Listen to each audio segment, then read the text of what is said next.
Is my PPT is visible? Yes, ma'am.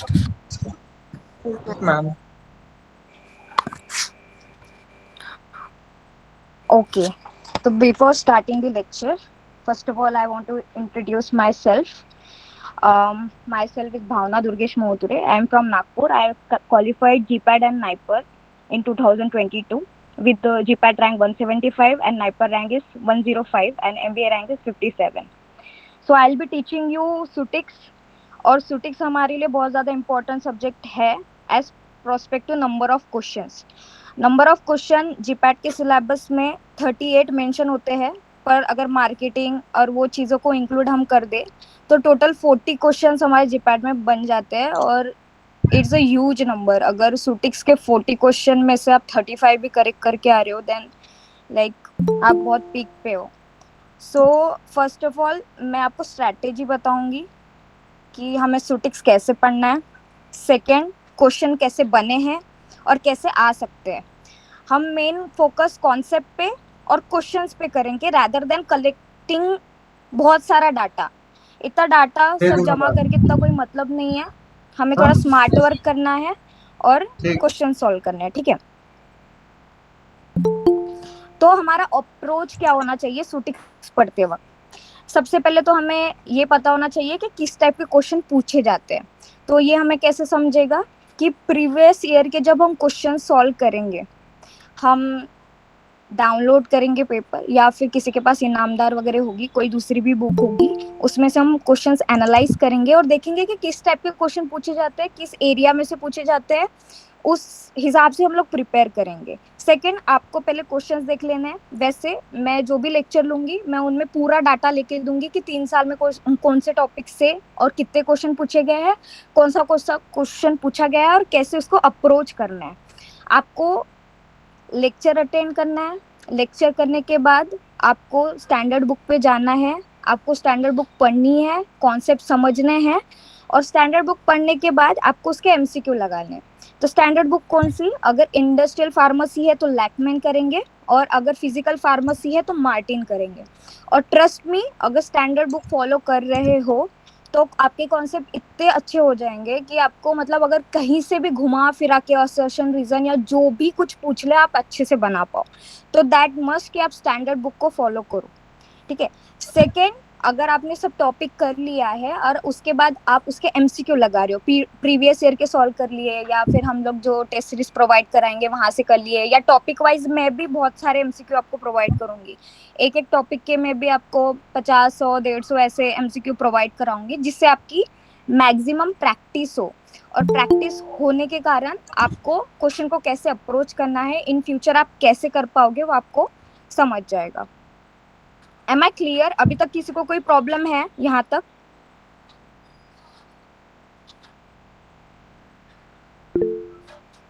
Okay. Am I going too fast? वो भी बता सकते हो जो भी है. Okay, perfect.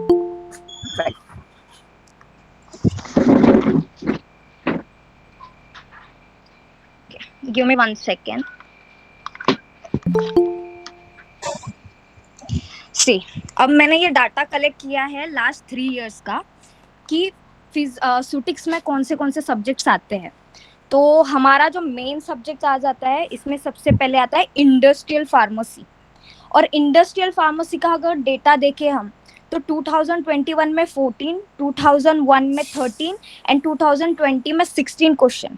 मतलब समझ रहे हो कितना इंपॉर्टेंस है उस सब्जेक्ट का. और इसके क्वेश्चन ट्रस्ट में बन जाते हैं, बहुत इजी आते हैं और बन जाते हैं. ठीक है. देन फिजिकल फार्मेसी 22 में 4 क्वेश्चन, 21 में 5 क्वेश्चन एंड 20 में 10 question. 10 is a huge number. Okay. Then आता है जूरीज एंड गाइडलाइंस. इसमें मैंने जूरीज भी इंक्लूड किया है और जो आईसीएच गाइडलाइंस और डिफरेंट गाइडलाइंस जो होते हैं वो मैंने इंक्लूड किया है. तो उसमें से 22 में 4 क्वेश्चन, 21 में 6 क्वेश्चन, 20 में 8 क्वेश्चन आए. देन आता है बायोफार्म. तो बायोफार्म भी हमारे लिए बहुत इंपॉर्टेंट हो जाता है. उसमें हमारे 6 क्वेश्चन 22 में, 21 में 4 क्वेश्चन एंड 20 में 6 क्वेश्चन आ गए. फिर हमारा आ जाता है माइक्रोबायोलॉजी. माइक्रोबायोलॉजी में 22 में 5 क्वेश्चन आए थे. मतलब अभी तक के तो ज्यादा नंबर के क्वेश्चन बायोलॉजी के आए हैं 22 में, एंड 21 में हमारे आए थे 3 क्वेश्चन, एंड 20 में हमारा आया था 5 क्वेश्चन। नेक्स्ट सब्सिक्वेंटली जो डाटा दिया है, तो उस हिसाब से हम देखेंगे कि कौन से टॉपिक का कितना इंपॉर्टेंस है और कौन सा सब्जेक्ट हमें कितना पढ़ना है। ठीक है, इतना क्लियर है?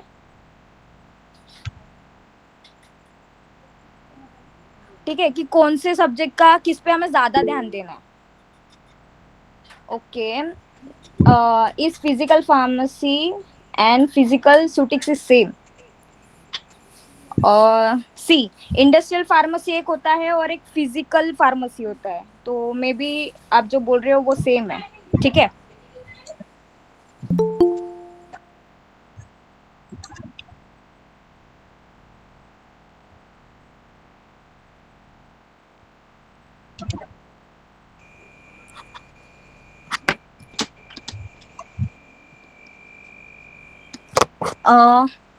एक क्वेश्चन है, थर्ड और फोर्थ सेमेस्टर में होता है क्या?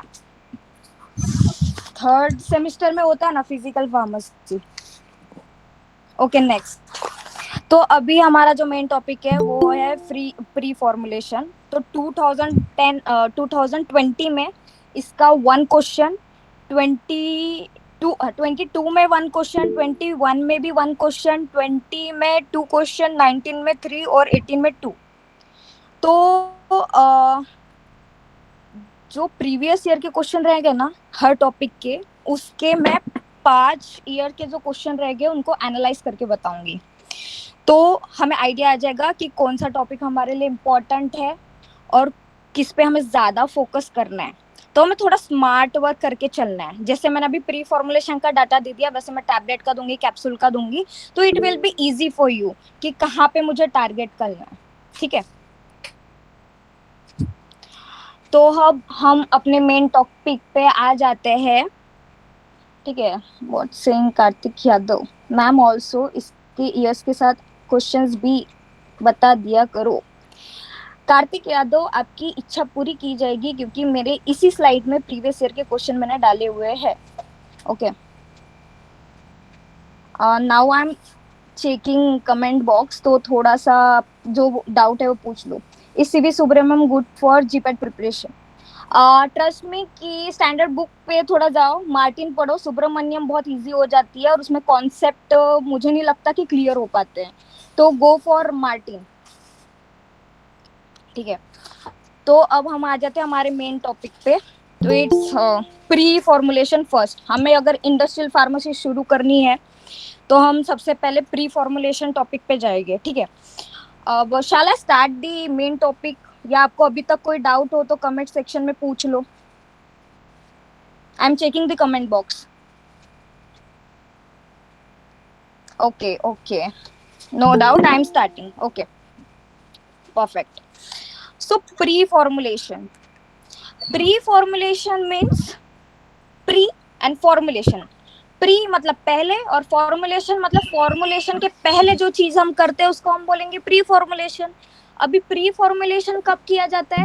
जब मैंने कोई इंटिटी डिस्कवर की है और उसे मुझे फॉर्मुलेट करना है। मतलब अभी मैंने किसी प्लांट से एक ड्रग एक्टिव कॉन्स्टिट्यूएंट निकाला, अब उसको मैं ऐसे ही तो नहीं खा सकती हूँ। या तो फिर कोई ड्रग मैंने लैब से सिंथेसाइज किया है तो उसको मैं ऐसे तो नहीं खा सकती हूँ क्योंकि वो बिटर होता है, या फिर उसकी स्मेल अच्छी नहीं होती है। या अगर कोई ड्रग सब लिंगुअल ली जाती है, सब लिंगुअल, जैसे नाइट्रोग्लिसरीन लेते हैं हम लोग, तो अगर ऐसे इनको हमें एडमिनिस्ट्रेट करना है तो हमें एक फॉर्मुलेशन चाहिए, उसका अच्छा डोजेस फॉर्म चाहिए। तो वो बनाने के लिए हमें फॉर्मुलेशन करना पड़ेगा। तो what mean by pre formulation? अभी मुझे मुझे पता है एक एक्टिव कंपोनेंट मिल गया है और मुझे उसको फॉर्मुलेट करना है। तो जब प्री फॉर्मुलेशन का कॉन्सेप्ट नहीं था तब हमें ट्राई एंड एरर बेस किया जाता है। किसी को पता है ट्राई एंड एरर बेस क्या होता है? कमेंट बॉक्स में लिखो।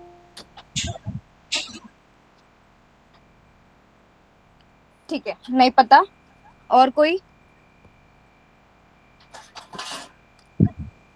Okay, try and error base मतलब अभी मैंने कोई चीज कर रही हूँ मैं और मुझे नहीं पता वो कैसी की जाती है, तो मैंने उसका एक अपना वे बना लिया, मैंने उसको पहले ट्राई कर लिया पर वो चीज हुई नहीं, फिर मैंने दूसरा वे निकाला, मैंने वो ट्राई कर लिया, फिर भी वो चीज हुई नहीं, पर मैंने जब तीसरा ट्राई किया और वो चीज हुई, मतलब वो चीज मैंने एक मेथड निकाली है, मतलब बहुत सारा ट्राई करने के बाद मुझे एक परफेक्ट मेथड मिली है, उसको हम बोलते हैं ट्राई एंड एरर बेस।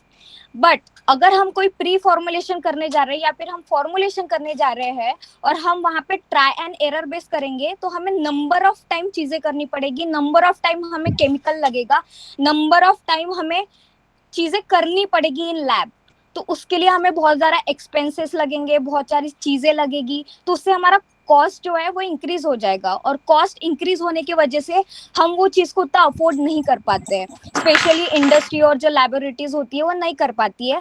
तो जो प्री फॉर्मुलेशन का कॉन्सेप्ट पाने के पहले ट्राई एंड एरर बेस करते थे, उसमें हमारा टाइम भी वेस्ट होता था और उसमें हमारी कॉस्ट भी वेस्ट होती थी, इसलिए हम प्री फॉर्मुलेशन करते हैं पहले।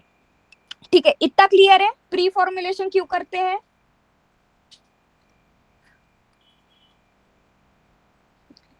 Shalini Patwa, yes ma'am, taking compound from natural compound and testing for its use. Okay, it making different formulation and testing them. Okay, okay, perfect. So pre-formulation matlab it's an investigation of physical and chemical properties of a drug substance alone and when is combined with excipient to check its potential to be developed as an efficacious dosage form. मतलब अभी जो मैं एक्सिपेंट ले रही हूँ या फिर मैं जो फॉर्मुलेशन कर रही हूँ, मैं उनको पहले एक छोटे स्केल पे करके देखूंगी, मैं एक एक्टिव कंपोनेंट लूंगी और मैं उसमें कुछ एक्सिपिएंट डाल के देखूंगी और मैं उनकी फिजिकल और केमिकल प्रॉपर्टीज में कुछ चेंजेस आते हैं क्या, वो स्टेबल होते हैं क्या, उसका मैं फॉर्मुलेशन करेक्ट कर पाऊंगी या नहीं, ये चीज मैं चेक करूंगी। इसके वजह से क्या होगा, मेरे जो ट्राई एंड एरर बेस का जो डैमेज था, मतलब मेरा जो टाइम जा रहा था, मेरा कॉस्ट जा रहा था, वो चीज मेरी बच जाएगी, इसलिए मैं प्री फॉर्मुलेशन के पास जाऊंगी। तो सिंपली प्री फॉर्मुलेशन मतलब कि फॉर्मुलेशन करने से पहले जो भी हम टेस्टिंग कर रहे हैं लैब में उसे हम प्री फॉर्मुलेशन बोलेंगे। सो नेक्स्ट, तो प्री फॉर्मुलेशन दो टाइप के आएंगे, एक आएगा फिजिकल और आएगा केमिकल। फिजिकल में हमारे particle size, particle shape, density, waiting property, dielectric constant, solubility, dissolution and their effects on formulation, stability and bioavailability। और केमिकल में हमारे जो केमिकल रिएक्शंस होते हैं जैसे hydrolysis, oxidation, reduction, racemization, polymerization, drug excipient, compatibility and their influence on the formulation and stability of the products। मतलब जब हमने कोई प्री फॉर्मुलेशन किया, उसमें मैंने एक्सिपिएंट डाला, तो उस चीज में उसका फिजिकल प्रॉपर्टीज में क्या चेंजेस आती है, उसके केमिकल प्रॉपर्टीज में क्या चेंजेस आती है, उसकी बायो अवेबिलिटी इंक्रीज होती है, डिक्रीज होती है, क्योंकि हमारा मेन क्या होता है, हमें ऐसा एक डोजेस फॉर्म बनाना है जिससे हमें इफेक्टिवनेस भी ज्यादा मिले, उसका केमिकल डिग्रेडेशन ना हो, उसकी फिजिकल प्रॉपर्टीज चेंज ना हो, उसकी बायो अवेबिलिटी इंक्रीज हो। तो ये चीज चेक करने के लिए हम फिजिकल और केमिकल दोनों पैरामीटर्स पर जाएंगे। केमिकल में हम मेनली क्या देखेंगे, अगर मैं कोई एक एसिपिएंट एक ड्रग में अगर मिक्स कर रही हूँ तो उसमें कोई केमिकल रिएक्शन हो के वो ड्रग डिग्रेड तो नहीं हो रहा है, या तो फिर उसका कलर चेंज हो रहा है, या फिर उसका ऑर्डर चेंज हो रहा है, या फिर उसका टेस्ट चेंज हो रहा है, ये सब चीजें हम चेक करेंगे। ओके, यहाँ तक क्लियर है? आई am checking the comment box, किसी को प्रॉब्लम हो तो लिख दे।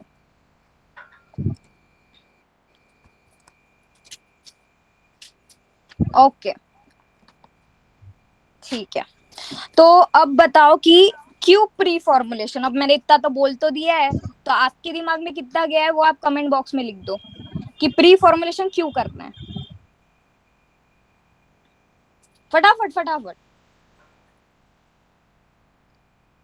इवोल्यूशन में भी यही टॉपिक आता है फ्रॉम फर्स्ट से।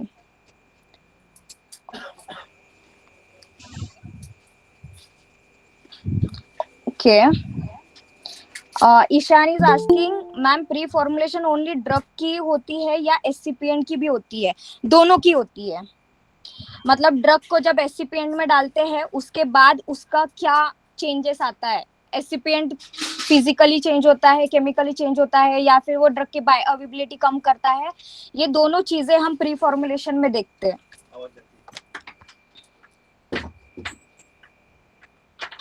ठीक है, और eliminatory studies to prepare a drug. Okay, okay okay.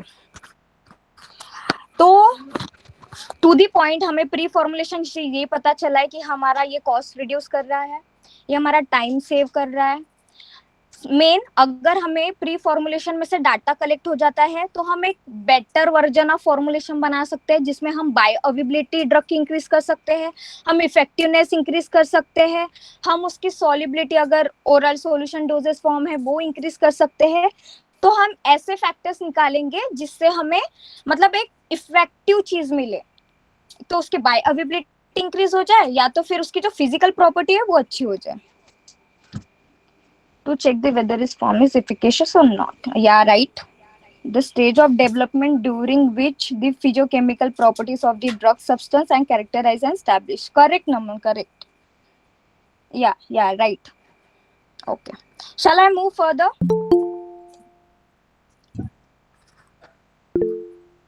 Okay. So pre-formulations के parameters क्या है? प्री फॉर्मुलेशन में 3 मेन पैरामीटर्स आते हैं। First is bulk characterization, second is solubility analysis, third is stability analysis. Bulk characterization में जो property हमें feel होती है, हमें दिखती है। Okay, 1 second guys, 1।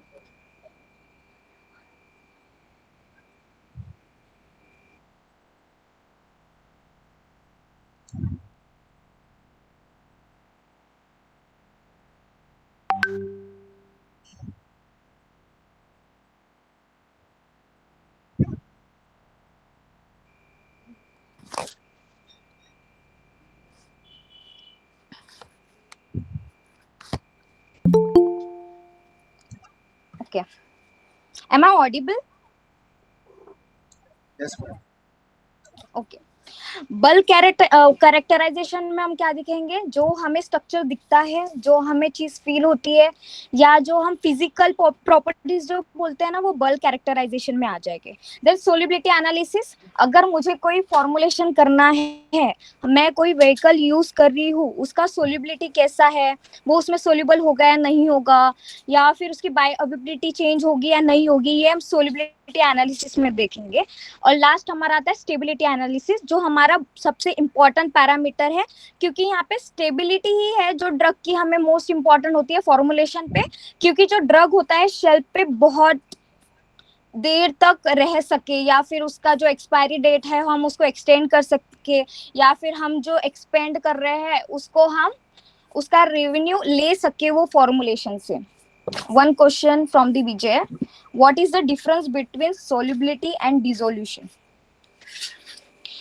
Solubility and dissolution में एज सच ऐसा कोई मेन डिफरेंस नहीं आता है। सोल्युबिलिटी में मतलब एक सब्सटेंस जो है दूसरे ड्रग में, मतलब उसको सैचुरेशन होने तक वो जितना उसमें डिसॉल्व होगा उसको हम सोल्युबिलिटी बोलेंगे। मतलब जो चीज वन सब्सटेंस अनदर सब्सटेंस में डिसॉल्व होती है, उसको सैचुरेट करने तक, उस फिनोमिनन को हम बोलते हैं सोल्युबिलिटी। मतलब फर्स्ट इज डिसोल्यूशन, एंड उसके बाद जो पैरामीटर आता है डिसॉल्व होने के बाद सैचुरेशन जब होता है, उसको हम बोलेंगे solubility. Is it clear Vijay?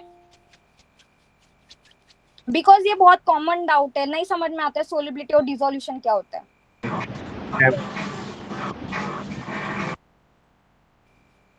You can write in comment box. No need to unmute yourself. Is it clear? Okay.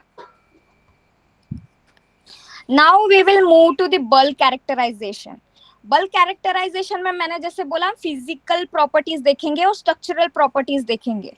तो फर्स्ट इज क्रिस्टलाइजेशन एंड एमॉर्फोस। और जो क्रिस्टलाइजेशन और एमॉर्फोस है ना, इसमें से number of time different pharma competitive exam में पूछा गया है। इवन जीपैड में तो आता ही आता है, और नाइपर में भी इस साल पूछा गया था। और मेनली जो डीआई की एग्जाम होती है या अलग दूसरी फार्मा कॉम्पिटिटिव एग्जाम्स होती है वहाँ पे यहाँ पे नंबर ऑफ टाइम्स क्वेश्चन आते हैं. Mandeep Kaur is saying dissolution is the process where the solute in gas, liquid and solid will dissolve in the solvent to form a solution. Solubility maximum, what I said in the simplest way कि अगर कोई substance किसी solvent में dissolve हो रहा है और वो डिसॉल्व होते होते उसने सॉल्यूशन को सैचुरेट कर दिया, जो सैचुरेटेड सॉल्यूशन आता है उसको हम सोल्युबिलिटी बोलते हैं. पहले डिसॉल्व होगा, उसके बाद अगर वो सैचुरेट करता है सॉल्यूशन को, उसको हम बोलेंगे उतनी सोल्युबिलिटी है. अगर मैं फिर से सोल्यूट ऐड करते जा रही हूँ सॉल्वेंट में, उसके बाद उसके क्रिस्टल्स फॉर्म होते हैं, उसको हम बोलते हैं सैचुरेटेड सॉल्यूशन. और जब क्रिस्टल्स दिखते हैं उसको हम बोलते हैं सुपर सैचुरेटेड सॉल्यूशन. जब हम सोल्युबिलिटी के चैप्टर पे आएंगे या सोल्युबिलिटी के टॉपिक पे आएंगे तो मैं इसे और बहुत अच्छे तरीके से विद डायग्राम और with kind of any video मैं इसको अच्छे से एक्सप्लेन कर दूंगी, डोंट वरी. सो क्रिस्टलिटी एंड एमोर्फोस बहुत इंपॉर्टेंट टॉपिक है. पॉलीमॉर्फिज्म जो हम अभी सामने देखेंगे. Second is hygroscopicity. Then है fine particle characterization, powder density and flow property and compaction properties. तो bulk characterization में हमें mainly जो physical properties होती है या फिर appearance के वजह से जो भी changes आते हैं वो हम bulk characterization में देखेंगे. bulk मतलब समझ रहे हैं ना कि कोई चीज बहुत सारे अमाउंट में रखी है और अगर बहुत सारी अमाउंट में रखी है तो उसकी कुछ प्रॉपर्टी होगी. एक तो वो क्रिस्टलाइन जैसा दिखेगा, या तो फिर एमोर्फस जैसा दिखेगा, या तो फिर उसके इंटरनल स्ट्रक्चर कुछ डिफरेंट हो गए या तो सेम हो गए, या फिर उसमें हाइग्रोस्कोपिक होगी. हाइग्रोस्कोपी मतलब वो अगर मैंने कोई चीज रखी है इन्वायरमेंट में और इन्वायरमेंट से वो वाटर रिटेन कर रहा है. मतलब फॉर एग्जांपल अगर मैंने सॉल्ट लिया है और मैंने उसे किसी कटोरे में रख दिया है और ह्यूमिड वेदर है तो वो वाटर रिटेन करके थोड़ा सा मॉइस्ट हो जाएगा. ये तो सबने देखा होगा ना कि सॉल्ट मॉइस्ट हो जाता है. कमेंट करो फास्ट.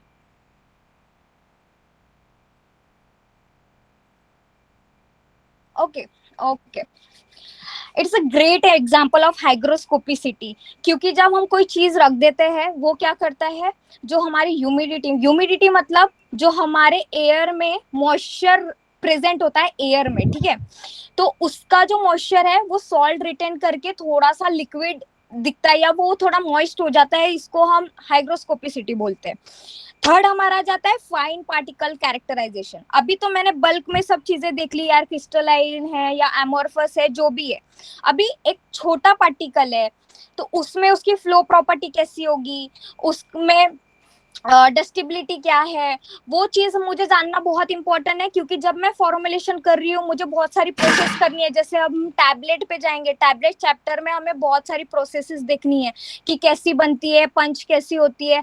तो वो चीज हमें कैसे पता चलेगी उसकी फ्लो प्रॉपर्टी देखते हुए. अगर फ्लो प्रॉपर्टी अच्छी नहीं रही तो बहुत सारे मतलब प्रॉब्लम्स आ जाते हैं मैन्युफैक्चरिंग में.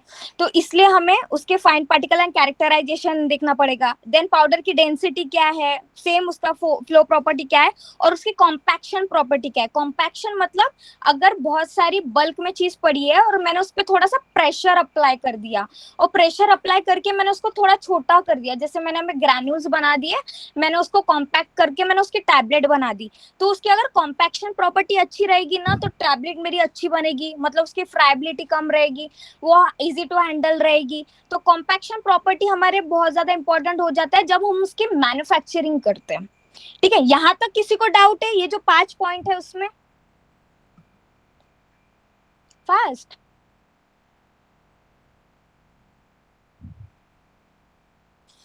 आई am checking the comment box, किसी को कोई प्रॉब्लम है? ओके और अभी तक समझ में आ रहा है कुछ, मतलब स्लो हो रहा है, फास्ट हो रहा है, कुछ समझ में मतलब हो रहा है?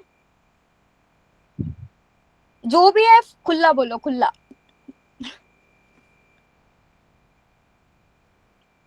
Okay fine.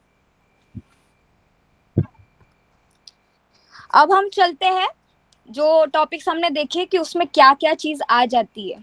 सेकंड वाला नहीं समझा, ठीक है, आई विल एक्सप्लेन.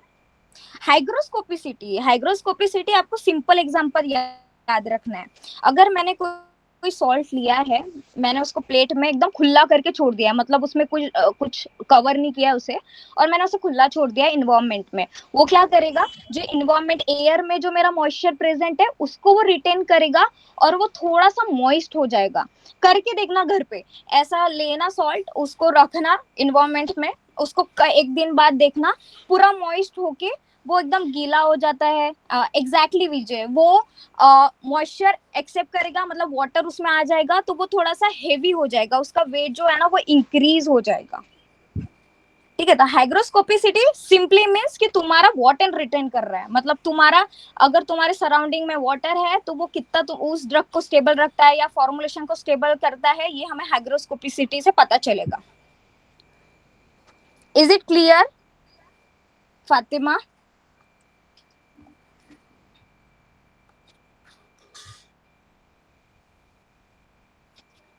ओके, तो हम अभी चलते हैं मोस्ट इंपॉर्टेंट टॉपिक पे, that is crystallinity and amorphism, I mean amorphism and with polymorphism. ठीक है, क्रिस्टलाइन और एमोर्फोस हमारे लिए बहुत इंपॉर्टेंट है, हर साल इस पे क्वेश्चन आता है, फिर वो जीपैड हो वो नाइपर हो, इसमें हर साल इसके ऊपर क्वेश्चन आता है, और इसमें एकदम क्लियर रखना अपना कॉन्सेप्ट, क्योंकि क्वेश्चन आराम से बन जाता है, और वही चीज हमें करनी है कि सब चीजें को हम इजी करते हुए चलेंगे। और पॉलीमॉर्फिज्म, तो ठीक है, अभी हम स्ट्रक्चर का देखेंगे, तो केमिकल में हमारा ना एक हैबिट आ जाता है और इंटरनल स्ट्रक्चर। हैबिट मतलब, किसी को इंग्लिश में हैबिट का मतलब पता है? विजय ने तो पहले ही आंसर दे दिया, और किसी को इसका दूसरा मतलब पता है हैबिट का? HIBBIT मत कर देना, HABIT ही है, HABIIT नहीं करना। Nature, external, perfect. ठीक है, हैबिट मतलब जो एक्सटर्नल अपीयरेंस होता है किसी भी स्ट्रक्चर का, या अगर आपने डायमंड देखा हो तो वो ऊपर से कैसा दिखता है, ट्रांसपेरेंट दिखता है या कैसा दिखता है, उसको हम हैबिट बोलेंगे। फिर हमारा आ जाता है इंटरनल स्ट्रक्चर। इंटरनल स्ट्रक्चर मतलब अभी मेरा डायमंड है तो उसका इंटरनल स्ट्रक्चर रिपीटेटिव है, या फिर सिमिलर है, या फिर डिसिमिलर है, लेयर में है, किसी कैथरेंट में है, ये चीज हम इंटरनल स्ट्रक्चर में देखेंगे। अभी इंटरनल स्ट्रक्चर दो टाइप की आ जाती है, क्रिस्टलाइन और एमोर्फस। क्रिस्टलाइन का मेन एग्जांपल सबको ही पता होगा, डायमंड। और एमोर्फस का सबको ही पता होगा कि कोल होता है, जो कोयला होता है ना हमारा, वो एमोर्फस होता है। जो ग्रेफाइट होता है, या हम जो पेंसिल की टिप वगैरह यूज करते हैं, that is amorphous. Okay, habit और इंटरनल स्ट्रक्चर समझ गया? Comment fast.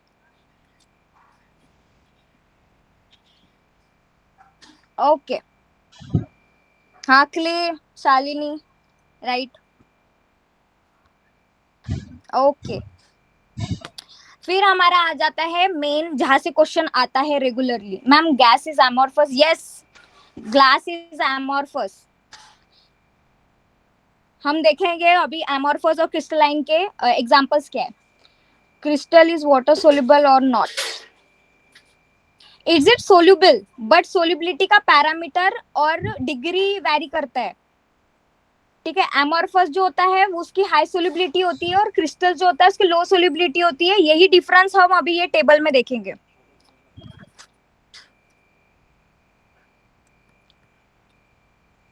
ठीक है, एमोर्फस सॉलिड होता है, क्रिस्टलाइन सॉलिड, तो डिफरेंस देखेंगे। जो एमोर्फस होता है उसका स्ट्रक्चर जो होता है, इंटरनल लिपिडेटिंग स्ट्रक्चर, वो इरेगुलर होता है। क्रिस्टलाइन का जो होता है वो रेगुलर होता है। अभी तो एग्जांपल देखा ही है, एमोर्फस जो है वो इरेगुलर स्ट्रक्चर हमने कोल में देखा होगा। कभी कोल को ऐसे तोड़ के देखा है, लेयर्स दिखती है? किसने किसने किया है, मतलब किसको किसको पता है कि एमोर्फस में लेयर कैसी होती है? Fast, okay. और कोई जिन्होंने एमोर्फस देखा हो? ओके, देन आता है हमारा क्रिस्टलाइन। डायमंड तो देखा होगा किसी ने, या देखा है diamond? Like rubber also is an amorphous. Okay, yeah. तो क्रिस्टलाइन और एमोर्फस के स्ट्रक्चर में दोनों में डिफरेंस यही है कि एमोर्फस में जो होता है इरेगुलर पैटर्न होता है और क्रिस्टलाइन में रेगुलर पैटर्न होता है। अगर हम क्रिस्टलाइन को हम कट करते हैं ना, वो हर जगह से सेम दिखेगा, और एमोर्फस जो होता है ना उसमें लेयर्स होती है, तो उसमें डिफरेंट डिफरेंट लेयर जो ना एक दूसरे में मर्ज होती है। ये हमारा एमोर्फस हो गया। ज्योमेट्रिकल स्ट्रक्चर सेम, एमोर्फस में कोई स्ट्रक्चर नहीं रहेगा, क्रिस्टलाइन में हमारे पास रेगुलर स्ट्रक्चर रहेगा, मतलब ज्योमेट्रिकल शेप रहेगी। अगर डायमंड देखा होगा ना, तो पूरे डायमंड में हमेशा ट्रायंगल ट्रायंगल ट्रायंगल या हेक्सागोनल हेक्सागोनल हेक्सागोनल ऐसे रिपीटेटिव स्ट्रक्चर्स दिखते हैं। ओके, हाँ, crystalline is 2D and crystalline is 3D and amorphous is 2D, correct. तो जो मेल्टिंग पॉइंट की अगर बात है, अभी किसी ने पूछा ना क्रिस्टलाइन सोलिबिलिटी का कुछ पूछा है, तो वही पॉइंट पे हम आ जाते हैं। जैसे एमोर्फस होता है, एमोर्फस का एक डिफाइनाइट मेल्टिंग पॉइंट नहीं होता है। क्रिस्टलाइन का हमारा एक फिक्स मेल्टिंग पॉइंट होता है, क्योंकि इसमें जो स्ट्रक्चर होते हैं ना, वो सिमिलर पैटर्न से एक लाइन में अरेंज होते हैं। तो उसको अगर हम मेल्ट करें ना, तो वो थोड़ा डिफिकल्ट जाता है, क्योंकि उसमें कोवैलेंट बॉन्ड प्रेजेंट है। ठीक है, जो क्रिस्टलाइन होगा उसमें कोवैलेंट बॉन्ड प्रेजेंट होगा, और जो एमोर्फस होगा उसमें हमारे वंडरवॉल फोर्सेस, लंदन फोर्सेस ऐसे बॉन्ड प्रेजेंट होंगे। इसलिए मेल्टिंग पॉइंट जो होता है ना, वो क्रिस्टलाइन का सबसे ज्यादा होता है। स्टेबिलिटी भी क्रिस्टलाइन फॉर्म की सबसे ज्यादा होती है, और जो मेल्टिंग पॉइंट एमोर्फस का होता है वो कम होता है, क्योंकि कम फोर्स वाले बॉन्ड वहां पे प्रेजेंट है, और उनका स्ट्रक्चर भी इरेगुलर होता है, तो उनको तोड़ना बहुत इजी हो जाता है। इसलिए स्टेबिलिटी और मेल्टिंग पॉइंट जो होती है वो एमोर्फस की कम होती है। फिर हमारा आ जाता है इंटरमोलिकुलर फोर्सेस। जैसे मैंने बोला कि क्रिस्टलाइन में कोवैलेंट बॉन्ड प्रेजेंट होता है और एमोर्फस में हमारा वंडर वॉल फोर्स प्रेजेंट होता है। तो कोवैलेंट बॉन्ड हमें पता है कि स्ट्रॉन्गेस्ट बॉन्ड है, तो वो स्ट्रॉन्गेस्ट रहेगा, इसलिए इंटरमोलिकुलर फोर्सेस जो है वो क्रिस्टलाइन में शेयर्ड रहेंगे और स्ट्रॉन्ग रहेंगे। अभी फिजिकल नेचर जो एमोर्फस का है ना, उसको क्या बोलते हैं, सूडो सॉलिड। किसी को पता है कि एमोर्फस को सूडो सॉलिड्स क्यों बोलते हैं, या फिर सुपर कूल लिक्विड क्यों बोलते हैं? है किसी को idea? You can comment in the comment box.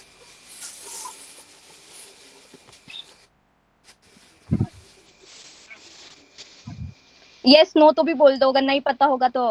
I am explaining properties different, no. Okay, no ma'am, ठीक है ठीक है।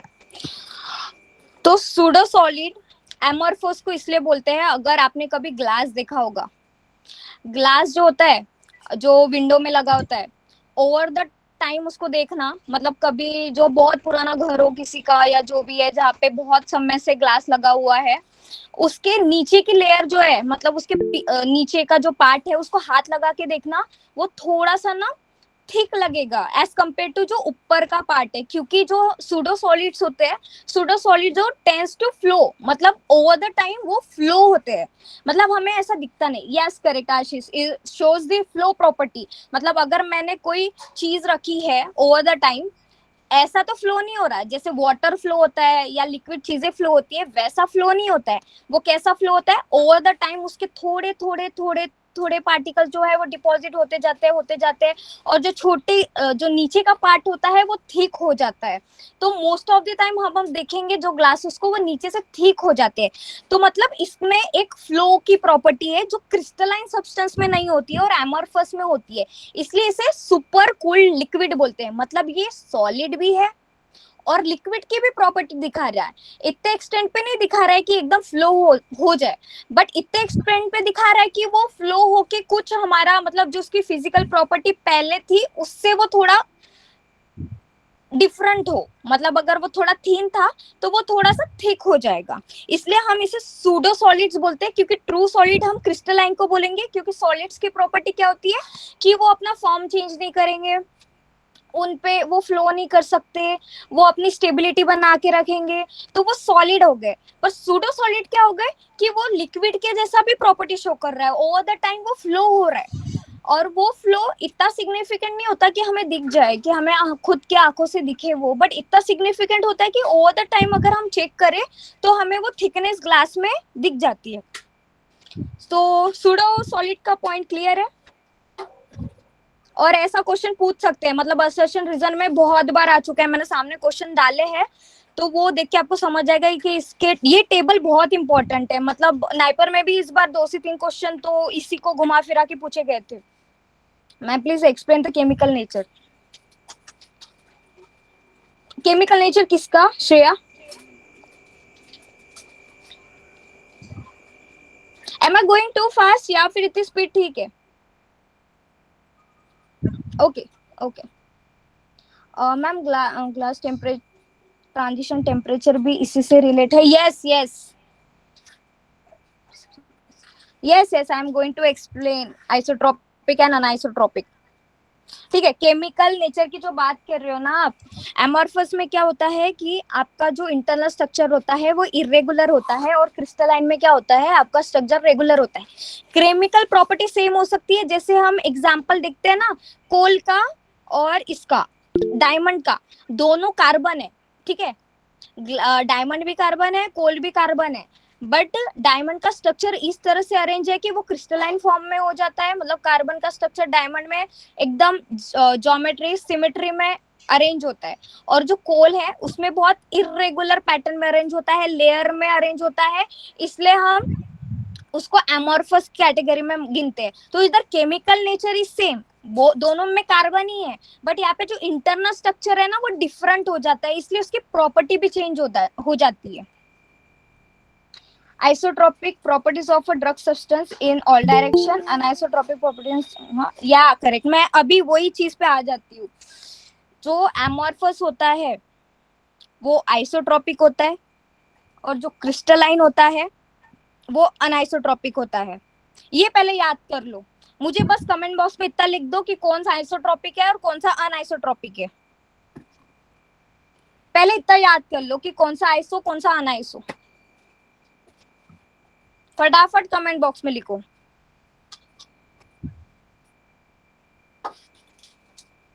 आइसोट्रोपिक एमॉर्फस करेक्ट, और क्रिस्टलाइन इज अनआइसोट्रोपिक। तो अभी आइसोट्रोपिक एंड अनआइसोट्रोपिक का मीनिंग देखेंगे। आइसो मतलब सेम, ये सबको पता है, आइसो मतलब सेम। तो अगर कोई मटेरियल है या फिर कोई सब्सटेंस है, उसकी प्रॉपर्टी अगर मैं एक डायरेक्शन से देख रही हूँ तो सेम है, मैं उसी को दूसरे डायरेक्शन से देख रही हूँ तो सेम है। मतलब मैं कोई सब्सटेंस को एग्जाम कर रही हूँ, उसके ऊपर मैं कुछ डाटा कलेक्ट कर रही हूँ, और मैंने उसे एक डायरेक्शन से देखा, फिर मैंने दूसरे डायरेक्शन से देखा, फिर मैंने ऊपर से देखा, फिर मैंने नीचे से देखा, उसके हर डायरेक्शन से उसकी प्रॉपर्टी सेम है, तो उसको हम बोलेंगे आइसोट्रोपिक। अनआइसोट्रोपिक मतलब अनआइसो मतलब सिमिलर नहीं है। तो कैसे सिमिलर नहीं है, मैं एक डायरेक्शन से दिख रही हूँ तो मुझे कुछ अलग डाटा मिल रहा है, मैं अलग डायरेक्शन से देख रही हूँ तो मुझे कुछ अलग मिल रहा है, मतलब हर जगह मुझे प्रॉपर्टीज अलग अलग डायरेक्शन में अलग मिल रही है, उसको हम बोलेंगे अनआइसोट्रोपिक। अभी इसके डिटेल में सामने जाऊंगी मैं, जब सब्सिक्वेंट लेक्चर्स होंगे, जब हम मेन चीज पे आ जाएंगे। आज हम सिर्फ बेसिक्स देख रहे हैं कि क्या इंपॉर्टेंट है। तो आइसोट्रोपिक अनआइसोट्रोपिक का सिंपल मीनिंग समझ गया? आइसो क्या है और अनआइसो क्या है, ठीक है। केमिकल नेचर कैसे देखते हैं? केमिकल नेचर तो डायरेक्ट जो फॉर्मुलेशन होता है, जैसे अभी मेरे पास शुगर है, कार्बोहाइड्रेट है C6H12O6 जो है, उसका नेचर तो पहले से ही डिटरमिन होता है। हम प्री फॉर्मुलेशन में क्या करेंगे, उसके स्ट्रक्चर देखेंगे, उसके मेथड्स देखेंगे, या उसका क्या डिफरेंस पड़ता है, या वो क्या अल्टरनेट करता है हमारे एक्टिव सब्स्टिट्यूएंट में, वो देखेंगे। तो केमिकल नेचर और सब चीजों पे मैं डिटेल में आऊंगी, डोंट वरी, ठीक है। अभी रिजिडिटी, एमॉर्फस हमारा लेस रिजिड होता है, क्रिस्टलाइन हमारा मोर रिजिड होता है। इसका कोई रीजन बता सकता है क्या मुझे कि रिजिडिटी इसकी क्यों कम है और उसकी क्यों ज्यादा है? और रिजिडिटी मतलब समझ रहे हैं क्या होता है? या forces, due two forces intermolecular spaces closely और येटली पैक स्ट्रक्चर के रीजन के कारण। यस यस यस करेक्ट, ठीक है। रिजिडिटी मतलब कोई भी चीज को तोड़ने के लिए हमें कितनी एनर्जी लगती है, जितनी एनर्जी हम उसमें काउंट करते हैं उसको हम रिजिडिटी, उसको नंबर दे देंगे, ठीक है। तो जो एमॉर्फस होता है उसमें वंडरवॉल फोर्सेस होती है, उसमें लेयर में स्ट्रक्चर होता है, कोवैलेंट बॉन्ड नहीं होते हैं तो हम उसको इजीली ब्रेक कर सकते हैं। और जो क्रिस्टलाइन होता है जिसकी मेल्टिंग पॉइंट भी हाई है, जिसकी स्टेबिलिटी हाई है, हम उसको अगर ब्रेक करना चाहे तो नहीं कर सकते, तो उसको हम बोलेंगे कि वो मोर रिजिड है as compared to the amorphous. So you guys give me the correct answer. फिर हमारा आ जाता है range of order molecule. Short order range रहेगा या फिर लॉन्ग ऑर्डर रेंज रहेगा. जैसे मैंने सेम बोला कि अगर कोई पैटर्न रिपीट हो रहा है, अगर वो लॉन्ग पैटर्न रहेगा कोवेलेंट बॉन्ड का, तो वो ज्यादा रिजिड रहेगा. तो हमारा जो क्रिस्टलाइन फॉर्म है उसमें लॉन्ग पैटर्न होता है. एमोर्फस जो होता है उसमें हमारा शॉर्ट पैटर्न होता है, उसकी वजह से वो लेस रिजिड होता है, हम उसको ब्रेक कर सकते हैं. फिर हमारा आ जाता है एग्जाम्पल कौन से है. ठीक है, तो एग्जाम्पल में हमारे एमोर्फस में ग्लासेस आ जाती है, वैक्सेस आ जाती है, प्लास्टिक आ जाती है. मतलब जो भी चीज को हम अपने हाथ से थोड़ा सा कंप्रेस कर सकते हैं, जिसको हम तोड़ सकते हैं, वो हमारे एमोर्फस सब्सटेंस हो गए. और जो क्रिस्टलाइन जो होते हैं उसको हम मेन तो उसका एग्जाम्पल डायमंड है, फिर मेटल्स आ जाते हैं, टेबल सॉल्ट आ जाता है. आपने शुगर के क्रिस्टल्स देखे आपने, जो घर में हम शुगर यूज करते हैं उसके क्रिस्टल्स. ठीक है, तो वो हमारे क्रिस्टलाइन फॉर्म में आ जाता है. उसके जो स्ट्रक्चर होते हैं ना विद वेरी सिमिलर ट्रांसपेरेंट होते हैं. ठीक है, अगर डायमंड नहीं भी देखा हो तो जो शुगर रहता है ना, तो वो क्रिस्टलाइन फॉर्म हो गया अपना. अगर ग्राफाइट नहीं देखा है तो हमारे जो पेंसिल की टिप वगैरह होती है उसमें होता है, वो चीज हमारा एमोर्फस आ जाता है. ठीक है, अब ये आ जाता है, ये जो टेबल है इसमें से बहुत सारे क्वेश्चन बनते हैं.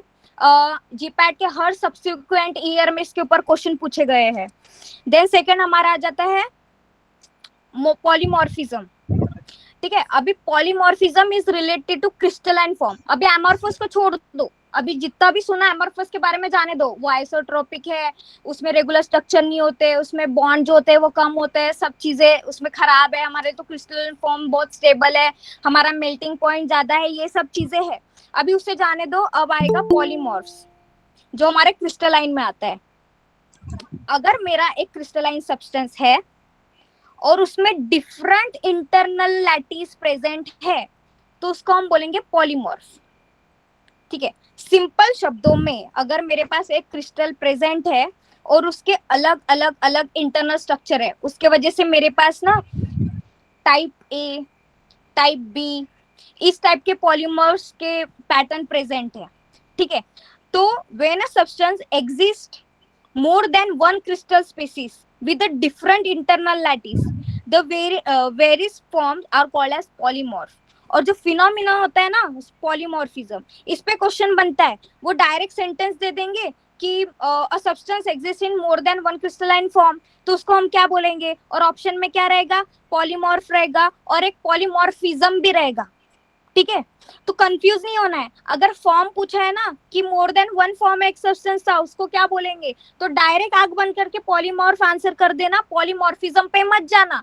क्योंकि पॉलीमॉर्फिज्म जो होता है वो उसका फिनोमिना होता है, और जो सब्सटेंस होता है उसको हम पॉलीमॉर्फ बोलते हैं. और इनके प्रॉपर्टीज हम सामने देखते हैं कि क्या क्या डिफरेंस आता है. तो पॉलीमॉर्फ मतलब समझ गया कि क्या है.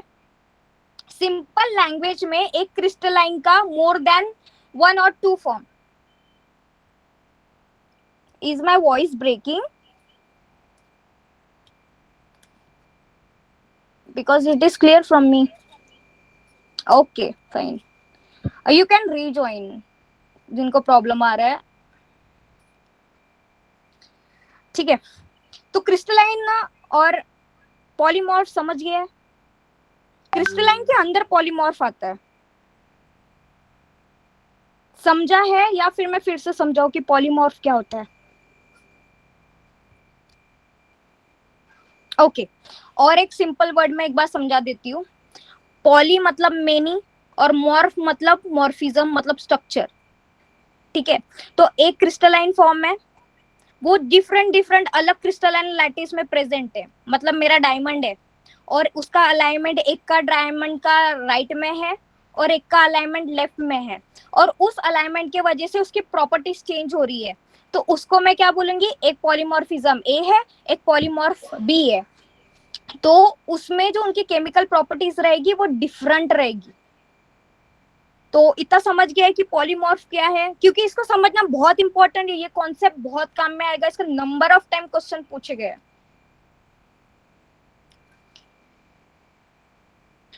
ओके, तो जो पॉलीमॉर्फ होता है वो स्पेसिफिक होता है ऑर्गेनिक कंपाउंड के लिए, क्योंकि जो इनऑर्गेनिक कंपाउंड होते हैं ना उनमें रेडियस रेशियो रूल होता है, वो जो मैं आपको सामने समझाऊंगी रेडियस रेशियो रूल क्या है।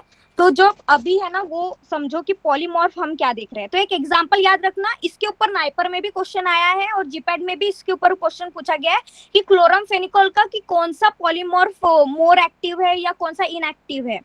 तो क्लोरमफेनिकोल पाल्मेट उसके ना 3 पॉलीमर होते हैं, ए बी एंड सी। जो बी पॉलीमर होता है ना उसकी बेस्ट बायोअवेबिलिटी होती है, और ए पॉलीमर जो होता है उसकी बायोलॉजिकल वो इनएक्टिव होता है। तो ऐसा क्वेश्चन पूछा गया है पहले भी कि which of the following polymer form of the chloramphenicol has the best bioavailability. अगर बेस्ट बायोअवेबिलिटी पूछा तो बी। अभी कैसे याद रखना है कि बी मतलब भावना, भावना हैज द बेस्ट बायोअवेबिलिटी, ठीक है। तो क्लोरमफेनिकोल का कौन सा, तो बी फॉर्म है उसका बेस्ट बायोअवेबिलिटी है, और ए जो है वो इनएक्टिव है, ठीक है। देन हमारा आता है फिजिकल। अभी मेन चीज की पॉलीमॉर्फ स्टडी क्यों कर रहे हैं, अगर उसके इंटरनल स्ट्रक्चर में डिफरेंस है तो इसका डिफरेंस क्या पड़ता है फॉर्मुलेशन पे। तो मेन डिफरेंस ये है कि उसकी फिजिकल प्रॉपर्टीज चेंज हो जाती है। एक पॉलीमॉर्फ की अलग रहेगी, दूसरे पॉलीमॉर्फ की अलग रहेगी। एक की सॉल्युबिलिटी ज्यादा हो सकती है, दूसरे की सॉल्युबिलिटी कम हो सकती है। एक की बायोअवेबिलिटी ज्यादा हो सकती है और दूसरी की बायोअवेबिलिटी कम हो सकती है। तो वैसे ही जैसे हमने क्लोरमफेनिकोल का देखा कि बी जो है वो उसकी बायोअवेबिलिटी ज्यादा है, और जो ए होती है उसकी बायोलॉजिकल इनएक्टिव होता है। तो ये रट लो, जो चीज मैं बोल रही हूँ कि रट लो वो तो याद रखनी ही रखनी है, क्योंकि डायरेक्ट क्वेश्चन पूछते हैं, डायरेक्ट। तो समझ गया, form B is more bioavailability, has the more bioavailability and A is inactive. Okay, ठीक। हाँ, तो अब थोड़ा डिटेल में देखते हैं कि पॉलीमॉर्फ में चीजें डिफरेंट क्या आती है। जो स्टेबल पॉलीमॉर्फ होता है ना उसकी लोवेस्ट गिब्स एनर्जी होती है और highest melting point and least solubility. मतलब इसकी गिब्स एनर्जी लो होगी, हाईएस्ट मेल्टिंग पॉइंट होगी, और सोलिबिलिटी है ना वो कम होगी। इसके बारे में हम डिटेल में और देखेंगे, आज जस्ट थोड़ा जो जितना बोल रही हूँ बस उतना याद रखो। Remaining polymers are called as metastable. Metastable जो फॉर्म है ना इसके ऊपर भी नंबर ऑफ टाइम्स क्वेश्चन है, अब समझ लो क्या होता है। Metastable form which represent the high Gibbs energy, low melting point, high aqueous solubility, ठीक है। Because of high energy, the metastable form have a thermodynamic tendency to convert to the stable form. जो metastable होता है, Meta को हम क्या बोलेंगे, बीच का फॉर्म है। मतलब ये अनस्टेबल भी नहीं है और ये स्टेबल भी नहीं है। इसका कंपैरिजन हम स्टेबल फॉर्म से कर रहे हैं। स्टेबल फॉर्म मतलब वो स्टैंडर्ड फॉर्म जिसकी मेल्टिंग पॉइंट हमारी हाईएस्ट होगी, और मेल्टिंग पॉइंट हाईएस्ट है मतलब उसमें स्ट्रॉन्ग बॉन्ड प्रेजेंट है, स्ट्रॉन्ग बॉन्ड्स प्रेजेंट है मतलब उसकी सोल्युबिलिटी लेस है। तो उस कारण उससे हम मेटास्टेबल को कंपेयर करेंगे। मेटास्टेबल जो होता है उसकी सोल्युबिलिटी ज्यादा होती है पर उसकी मेल्टिंग पॉइंट कम होता है as compared to the stable form. तो एक ऑर्डर रहता है सोल्युबिलिटी का। तो जब हम सोल्युबिलिटी के बारे में पढ़ेंगे ना तो वहां पे मैं मेटास्टेबल, स्टेबल और अनस्टेबल दोनों फॉर्म, तीनों फॉर्म का जो सोल्युबिलिटी है वो एक्सप्लेन कर दूंगी। और इसके ऊपर ना क्वेश्चन सीरीज पे आता है कि कौन सा ज्यादा स्टेबल है या फिर किसकी मेल्टिंग पॉइंट ज्यादा है या किसकी सोल्युबिलिटी ज्यादा है। तो metastable form has the greater aqueous solubility and show the better bioavailability, therefore are preferred in pre-formulation या formulation। ऐसा क्वेश्चन पूछते हैं, amorphous दे दिया, crystalline दे दिया, अनस्टेबल फॉर्म दे दिया और मेटास्टेबल फॉर्म दे दिया, और पूछेंगे कि किसे हम प्रिफर करते हैं फॉर्मुलेशन में, तो उसका आंसर क्या होगा? मेटास्टेबल फॉर्म, क्योंकि मेटास्टेबल फॉर्म का जो एक्वस सोलिबिलिटी होता है वो सबसे ज्यादा होती है, और हमें पता है कि अगर एक्वस सोलिबिलिटी ज्यादा है तो उसका डिसोल्यूशन स्टमक में ज्यादा होगा, डिसोल्यूशन स्टमक में ज्यादा होगा मतलब वो एब्जॉर्ब बहुत अच्छे से होगा, और एब्जॉर्ब बहुत अच्छे से होगा मतलब उसके ब्लड में सर्कुलेशन में ज्यादा क्वांटिटी आएगी, मतलब उसकी बायोअवेबिलिटी ज्यादा होगी। तो हमें मेन तो वही चीज है कि हमें बायोअवेबिलिटी ज्यादा चाहिए, तो मेटास्टेबल जो होता है ना उसकी सबसे ज्यादा बायोअवेबिलिटी होती है।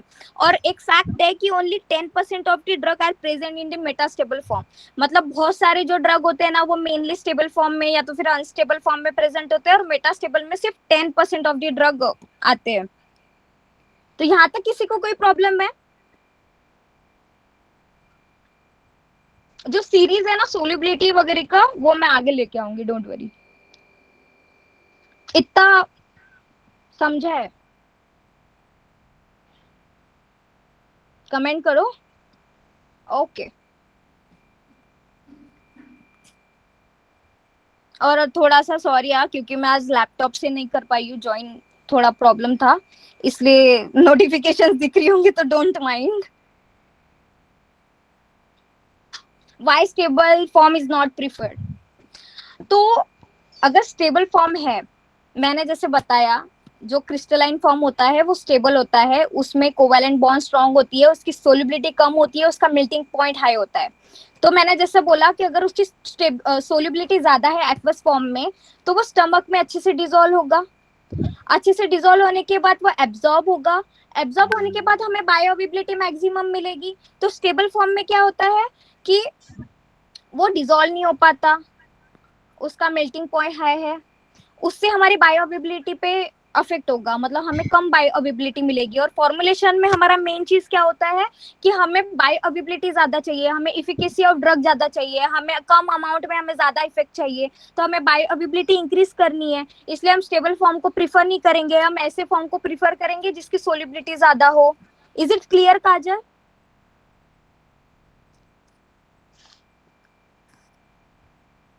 Okay, I am moving forward. Okay Kajal, तो ये इस पे भी क्वेश्चन आ चुका है। अगर आपको लग रहा होगा कि मैं बार बार बोल रही हूँ कि इस पे क्वेश्चन आया उस पे क्वेश्चन, बट आया है इनफैक्ट। मतलब मैं अगर सामने अभी क्वेश्चन दिखाऊंगी ना आपको, वही चीज घुमा फिरा के एक ही चीज पूछी गई है, पॉलीमॉर्फ क्या है, क्रिस्टलाइन क्या है, अमोर्फस क्या है।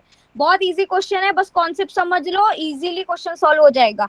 तो अभी मेथड्स कौन से यूज करते हैं पॉलीमॉर्फ को डिटेक्ट करने के लिए? तो हमारे पास डीएससी एक मेथड है, इस पे नंबर ऑफ टाइम क्वेश्चन है, 2 से 3 बार डीएससी के ऊपर जीपैट में क्वेश्चन पूछा गया है कि कौन सी मेथड यूज करते हैं हम पॉलीमर्फ के एनालिसिस के लिए। तो हम करते हैं DSC, differential scanning calorimetry, x-ray diffraction करते हैं, आईआर करते हैं, सेम करते हैं, ठीक है, सेम याद कर लो, स्कैनिंग इलेक्ट्रॉन माइक्रोस्कोपी, देन हमें टीजीए करते हैं, thermogravimetric analysis, dissolution, solubility analysis, microscopy and optical crystallography. Further मैं ये जो मेथड्स है ना उसके बारे में भी डिटेल्स में बताऊंगी, क्योंकि जो डीएससी है ना उसके ऊपर क्वेश्चन आता है कि इसमें कौन सा प्रिंसिपल है क्या है, इसके ऊपर क्वेश्चन आता है, तो ये चीज मैं सामने बताऊंगी। फिलहाल अभी सिर्फ मेथड याद कर लो कि डीएससी यूज करते हैं, सेम यूज करते हैं, टीजीए यूज करते हैं, और एक्सरे डिफ्रैक्शन यूज करते हैं। Is it clear?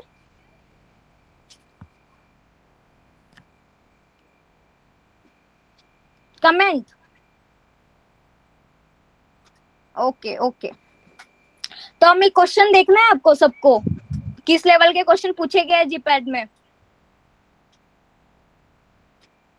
यस, अब तो सबसे इंटरेस्टिंग पार्ट है, देखते हैं किसको कितना समझे है।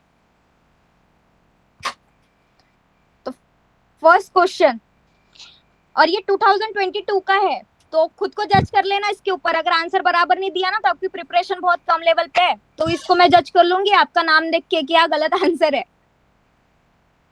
Which of the following is the most appropriate to the crystalline solid? Option A, give diffraction band, B, characteristic geometrical shape, C, sharp melting point, D is all of the above. Fast, जितने भी है सब try करो, वो तो मैं मजाक में बोल रही हूँ कि गलत दोगे तो जज कर लूंगी, बट नो, जितना जो आंसर है वो दो, अगर कोई डाउट आता है तो वो भी पूछो, ठीक है। तो मेजोरिटी नहीं, सबने ही डी आंसर दिया है, विच इज करेक्ट। ठीक है, 2022 का क्वेश्चन इतना इजी क्वेश्चन पूछा था, देखो वो टेबल से ही क्वेश्चन है जो मैं टेबल बताया मैंने। ठीक है, इजी है या नहीं, डिफिकल्ट लग रहा है क्या क्वेश्चन? कमेंट इजी अगर इजी लग रहा है तो।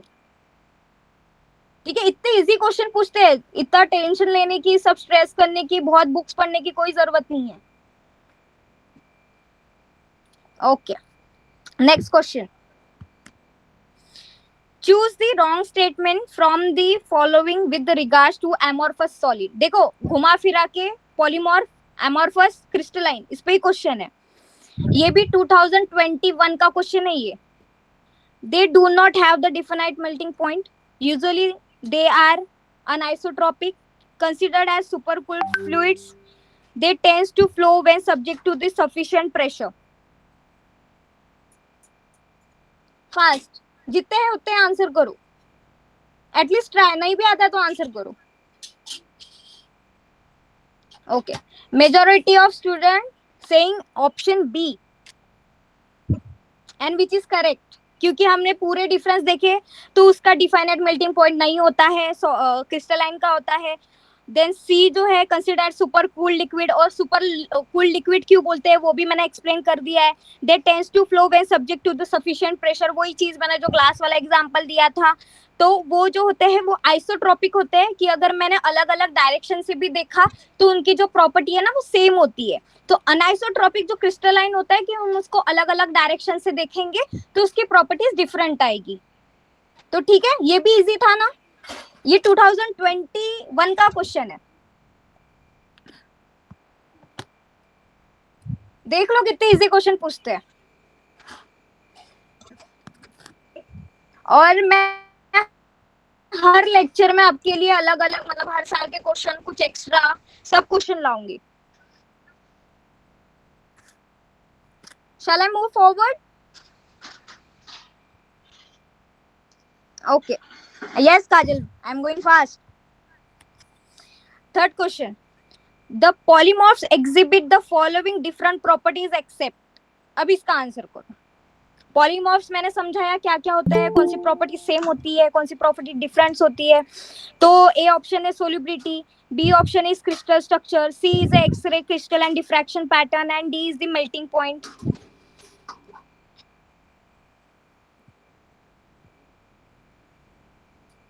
क्वेश्चन अच्छे से पढ़ो। The polymorphs exhibit the following different properties except पूछा है। ठीक है, एक्सेप्ट पूछा है। ठीक है, मेजॉरिटी ऑफ स्टूडेंट ने बी आंसर किया, विच इज करेक्ट, क्योंकि पॉलीमॉर्फ में हमने क्या बोला था, सेम केमिकल स्ट्रक्चर होता है बट डिफरेंट अलाइनमेंट्स होती है वहां पे, और उस अलाइनमेंट की वजह से उसकी डिफरेंट फिजिकल प्रॉपर्टीज आ जाती है। और फिजिकल प्रॉपर्टीज में क्या होता है, हमारा सोल्युबिलिटी होता है, x-ray crystals and diffraction pattern होता है, और मेल्टिंग पॉइंट होता है। ये भी इजी था आपके हिसाब से, बताओ इजी था? ये भी 2021 का क्वेश्चन है। नेक्स्ट, इजी लग रहा है तो बहुत अच्छी बात है, मतलब अच्छे से कॉन्सेप्ट समझा है। Next question. In pre formulation study polymorphs can be detected by diffraction scanning, calorimetry, counter current chromatography, HPLC and refractometry.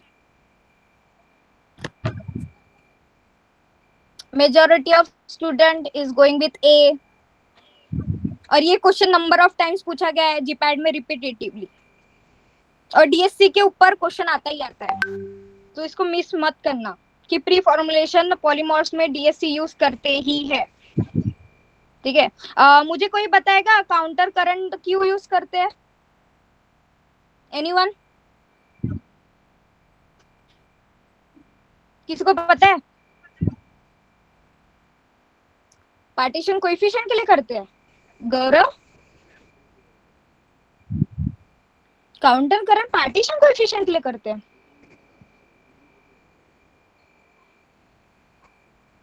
जो भी particle size and particle volume बोल रहा है ना वो एकदम करेक्ट है। ठीक है, द काउंटर करंट अगर पूछा ना तो पार्टिकल साइज और पार्टिकल वॉल्यूम दोनों लगा देना। अगर एंडरसन पिपेट के बारे में पूछे, एंडरसन पिपेट का किसी को पता है? Andersen pipette, yes, sedimentation is correct, principle है वो उसका, इसके ऊपर भी डायरेक्ट क्वेश्चन पूछा गया है। ठीक है, इसके ऊपर भी मतलब रिपीट हुआ है क्वेश्चन, मतलब 2005 में भी पूछा गया था और 2021 में भी डबल पूछा गया है। ये स्ट्रोक्स डायमीटर आता है उसमें। साइज तो काउंटर करंट से ही होता है, counter current. Yes yes, you are correct Hrithik, but I asked about the counter current. Counter current is like, yeah, right, then right, yeah. Okay, shall I move forward?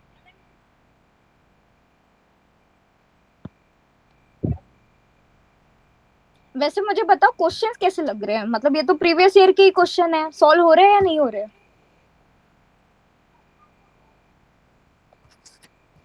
Easy है ना? सिर्फ concept clear रखो, standard book पढ़ो, notes बनाओ, videos देखो, MCQ solve करो, बहुत easy होगा। क्योंकि एक बार कॉन्सेप्ट क्लियर हो गया ना, फिर वो कैसे भी घुमा दे, खुद के एक्सपीरियंस से बोल रही हूँ, अगर कॉन्सेप्ट क्लियर है ना, असर्शन रीजन पूछ ले, मल्टीपल सिलेक्शन पूछ ले ना, सॉल्व हो सकते हैं आराम से। और अगर कॉन्सेप्ट क्लियर नहीं है और सीधा सीधा क्वेश्चन नहीं पूछा है ना, तो घूम जाओगे वहां पे। रिक्वायर्ड टुडे, ओके, ये क्वेश्चन वीडियो तो आपको मिल जाएगा वैसे। Last question, it is actually a last question.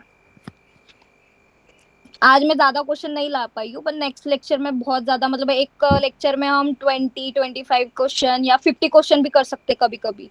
और मैं मैक्सिमम क्वेश्चन लाऊंगी, हर साल के उठा के लाऊंगी, और एक्स्ट्रा भी लाऊंगी जो मैं खुद बनाऊंगी। तो अभी तो ये लेक्चर हो ही गया है। अभी कल हमारी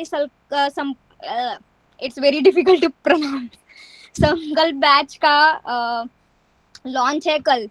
तो जो भी कोई इंटरेस्ट होगा, जिसको और लेक्चर करने हैं हमसे, so please join the संकल्प बैच। ओके, लेक्चर कैसा लगा? कुछ इम्प्रूवमेंट है कुछ? if you teach throughout it would be more convenient. Yeah, I'll teach whole topics and whole MCQs, everything will do. Thank you so much. Sorry to interrupt you ma'am, for those Yeah. Students जो join होना चाहते हैं Sankalp batch में, they can hmm. Directly download the Pharmaminds app, और Pharmaminds app में आपको batch code मिल जाएगा, that is third year and third year 22, वो बैच कोड है। आप डायरेक्टली वहाँ पे बैच कोड में ऐड होके, या फिर जब जब संकल्प बैच लॉन्च होगा तो आप डायरेक्टली वहाँ से आप उसको परचेज कर सकते हो। And the cost is 2000 rupees.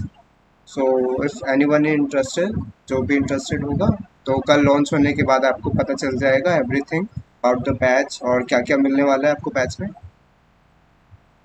कौन से सब्जेक्ट के लेक्चर लेंगे मैम? तो मैं सुटिक्स लूंगी, मतलब physical pharmacy and industrial pharmacy पूरा। ठीक है, और उसमें हम मेन चीज वही करेंगे कि हम पढ़ेंगे, कॉन्सेप्ट सीखेंगे, एकदम हमें रट्टा मारते हुए नहीं चलना है, हमें क्वेश्चन सॉल्व करना है, हमको कॉन्सेप्ट पकड़ना है, और उसके हिसाब से हम प्रैक्टिस करते हुए चलेंगे। मैं हर एक क्लास लेने के बाद, टॉपिक लेने के बाद भी एमसीक्यू प्रैक्टिस कराऊंगी, मतलब एमसीक्यू के अलग सेशंस लूंगी मैं, और उस सेशन में हम 50 to 100 क्वेश्चन पर डे करेंगे। और ट्रस्ट में, मैक्सिमम क्वेश्चन सॉल्व करने से आपका जो कॉन्फिडेंस बनेगा और आपकी जो क्वेश्चन सॉल्व करने का अप्रोच बनेगा ना, वो बहुत बढ़िया हो जाएगा। तो पहले हम कॉन्सेप्ट करेंगे, हम बुक रीड करेंगे, उसके बाद हम एमसीक्यू सॉल्व करेंगे। ठीक है, is it okay with you all कि और कोई मेथड यूज करनी चाहिए? You are free for the suggestions.